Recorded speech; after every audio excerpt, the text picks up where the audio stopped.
राम कृपाल जी हमारे साथ मौजूद हैं।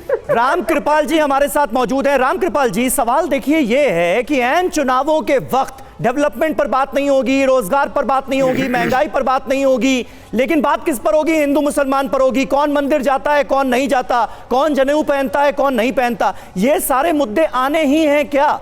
ये तय।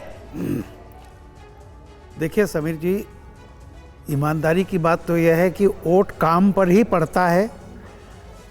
यहाँ की जनता कोई कहने को कुछ भी करे, मुद्दे जनता बनाती है।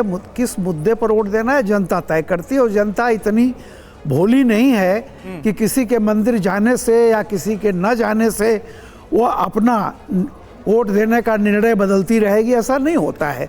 लेकिन चूंकि 1 जून तक मुझे लगता है कि ये सारी चीज़ें, बहुत ऐसी चीज़ें भी चलेंगी, क्योंकि जब ये तय हो जाता है राजनीति में कि जीत किसी कीमत पर, तो उसके लिए कुछ भी बाकी नहीं रखा जाता।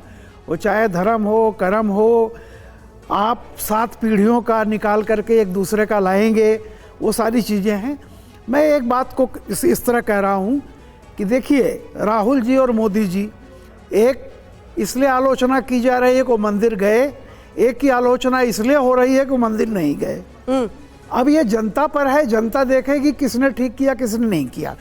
लेकिन मैं एक बात को जरूर कह रहा हूँ कि ये दुर्भाग्य है कि आज हर चीज़ को ले जा करके ये वैमनस्य की बात, हिंदू मुसलमान, अगर ये नहीं होता तो बेहतर था। क्योंकि मैं हमेशा इस बात को मानता हूँ, किसी भी देश का विकास सामाजिक, जहाँ सौहार्द बना रहेगा तभी ये विकास संभव है, शांति रहेगी किसी भी जगह। और जिस तरह से दोनों तरफ से हिंदू मुसलमान किया जा रहा है, मुझे लगता है तो बड़ी बात आप कह रहे हैं। लेकिन राजेश जी, ऐसा होता हुआ हम देखते क्यों नहीं है चुनाव में? अब तीसरे चरण के चुनाव आने को है, कल ही तीसरे चरण का चुनाव होना, लेकिन उससे पहले जिस तरीके की राजनीति होती है और जिन मुद्दों पर बात हो रही है, वो क्या मुद्दे वाकई प्रभावी होते हैं जनता के बीच, या इन चीजों से फर्क नहीं पड़ता कि पॉलिटिकल पार्टीज क्या बात कर रही है?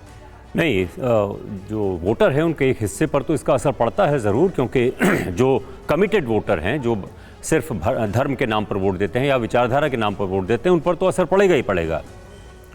लेकिन इस बात का ध्यान रखना चाहिए, याद कीजिए, बिहार, उत्तर प्रदेश, राजस्थान, छत्तीसगढ़ और तमाम जगहों पर सुबह 3 बजे उठ करके जो नौजवान दौड़ लगाता है फौज में भर्ती होने के लिए, जब उसे पता चला कि अग्निवीर योजना 4 साल के लिए उसे नौकरी मिलेगी, वो सड़कों पर उतर आया। उस वक्त सरकार ने कहा कि ये आपकी तस्वीरें हम इकट्ठा कर रहे हैं और आपको सरकारी नौकरी नहीं मिलेगी। आज वो अग्निवीर का मुद्दा कहाँ गया?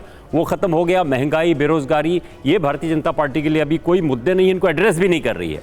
इसलिए दूसरा पैरेलल मुद्दा खड़ा करना बहुत जरूरी है, वो राम मंदिर। प्रधानमंत्री बार बार वोटरों को याद दिला रहे हैं कि 22 जनवरी को हमने प्राण प्रतिष्ठा की, मंदिर बनाया, याद कीजिए, और अब चुनाव का वक्त है इसीलिए अयोध्या जा रहे हैं, इसीलिए वहां दंडवत कर रहे हैं और इसीलिए वहां ये निकाल रहे हैं। राजेश जी, लेकिन इसमें एक बात यह भी है ना कि कांग्रेस पार्टी के तमाम नेताओं ने इधर अपनी पार्टी छोड़ी, इस्तीफा दिया, और रीजन में, कारण में यह भी बताया कि भाई देखिए, प्राण प्रतिष्ठा कार्यक्रम में जाना चाहिए था, ये मैंने पार्टी में कहा तो मुझे दरकिनार कर दिया गया। कोई कह रहा है कि हम दर्शन के लिए चले गए, जैसे राधिका खेड़ा का अभी जिक्र हुआ, उन्होंने कहा कि मैं रामलला के दर्शन के लिए अपने परिवार के साथ चली गई, उसके बाद उस पार्टी में जिसमें मैं 22 साल से हूं, वहीं पर मुझे विरोध का सामना करना पड़ता है, मेरे साथ अभद्रता की जाती है। तो इस तरह के बयानात भी तो कांग्रेस पार्टी के अपने नेताओं की तरफ से भी तो आए।